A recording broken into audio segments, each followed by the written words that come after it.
TV ન્યૂઝમાં આપનું સ્વાગત છે।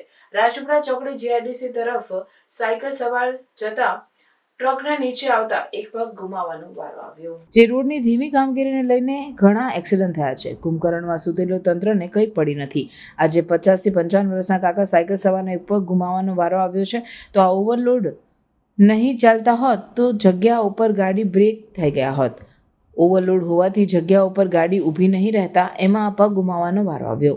આવી જ રીતે થોડાક દિવસ પહેલા બીજો રોડ છે એને લીધે બે મિત્રો સ્લીપ થઈને પડી ગયા હતા અને માથાના ભાગે ઈજા પહોંચી હતી। તેને લઈને અમે કોઈ તંત્રને રજૂઆત કરવામાં આવે કોઈ સાંભળવા તૈયાર નથી।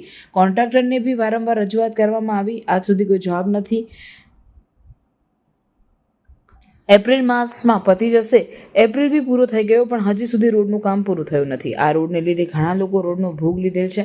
આને લઈને આરટીઓ તથા પોલીસ અધિકારીને બી અરજી છે કે ઓવરલોડિંગ વાહનો નહીં ચાલે, એને ઉપર રોક લગાવવામાં આવે, નહીં તો પબ્લિક આક્રોશમાં છે અને તંત્રને વહેલી તકે રોડ કામગીરી ચાલુ કરે। રોડની ગુણવત્તા સારી નહીં હોવાથી આક્રોશ ફેલાઈ રહ્યો છે।